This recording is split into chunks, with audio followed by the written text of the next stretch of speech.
ഉൽപ്പത്തി 2-ാം അധ്യായം. ഇങ്ങനെ ആകാശവും ഭൂമിയും അവയിലുള്ള ചരാചരങ്ങളൊക്കെയും തികഞ്ഞു. താൻ ചെയ്ത പ്രവൃത്തിയൊക്കെയും ദൈവം തീർത്ത ശേഷം താൻ ചെയ്ത സകല പ്രവൃത്തിയിൽ നിന്നും 7-ാം ദിവസം നിവൃത്തനായി.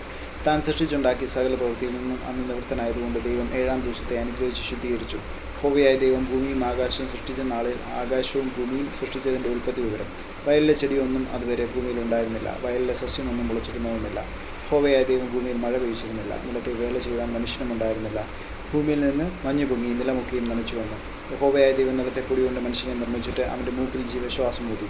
മനുഷ്യൻ ജീവനുള്ള ദേഹിയായി തീർന്നു. അനന്തരം യഹോവയായ ദൈവം കിഴക്ക് ഏദനിൽ ഒരു തോട്ടമുണ്ടാക്കി താൻ സൃഷ്ടിച്ച മനുഷ്യനെ അവിടെയാക്കി. കാണാൻ ഭംഗിയുള്ളതും തിന്മാൻ നല്ല ഫലമുള്ളതുമായ ഓരോ വൃക്ഷങ്ങളും തോട്ടത്തിൻ്റെ നടുവിൽ ജീവവൃക്ഷവും നന്മയെക്കുറിച്ചുള്ള അറിവിൻ്റെ വൃക്ഷവും യഹോവയായ ദൈവം നിലത്ത് നിന്ന് മുളപ്പിച്ചു. തോട്ടം നനപ്പാൻ ഒരു നദി ഏദനിൽ നിന്ന് പുറപ്പെട്ടു. അത് അവിടെ നിന്ന് 4 ശാഖയായി പിരിഞ്ഞു.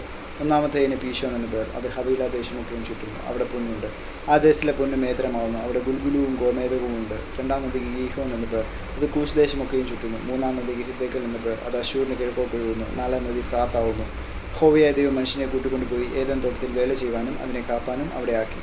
യഹോവയായ ദൈവം മനുഷ്യനോട് കൽപ്പിച്ചു എന്തെന്നാൽ, തോട്ടത്തിലെ സകല വൃക്ഷങ്ങളുടെയും ഫലം നിനക്ക് ഇഷ്ടം പോലെ തിന്നാം, എന്നാൽ നന്മകളെക്കുറിച്ചുള്ള അറിവിൻ്റെ വൃക്ഷത്തിൻ ഫലം തിന്നരുത്. തിന്നുന്ന നാളിൽ നീ മരിക്കും. അനന്തരം യഹോവയായ ദൈവം മനുഷ്യൻ ഏകനായിരിക്കുന്നത് നന്നല്ല, ഞാൻ അവന് തക്കതായൊരു തുണ ഉണ്ടാക്കി കൊടുക്കുമെന്ന് അരുളി ചെയ്തു. യഹോവയായ ദൈവം ഭൂമിയിലെ സകല മൃഗങ്ങളെയും ആകാശത്തിലെ എല്ലാ പറവുകളെയും നിലത്ത് നിന്ന് നിർമ്മിച്ചിട്ട് മനുഷ്യൻ അവയ്ക്ക് എന്ത് പേരിടുമെന്ന് കാണുവാൻ അവൻ്റെ മുമ്പിൽ വരുത്തി. സകല ജീവജന്തുക്കൾക്കും മനുഷ്യനിട്ടത് അവയ്ക്ക് പേരായി.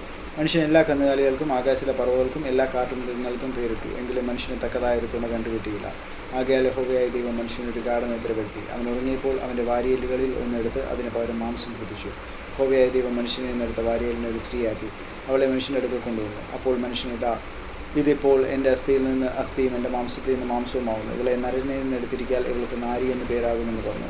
അതുകൊണ്ട് പുരുഷൻ അപ്പനെയും അമ്മയെയും വിട്ടുപിരിഞ്ഞ് ഭാര്യയോട് പറ്റിച്ചേരും. അവർ ഏകദേഹമായി തീരും. മനുഷ്യനും ഭാര്യയും ഇരുവരും നഗ്നരായിരുന്നു. അവർക്ക് നാണം തോന്നിയില്ലതാണ്.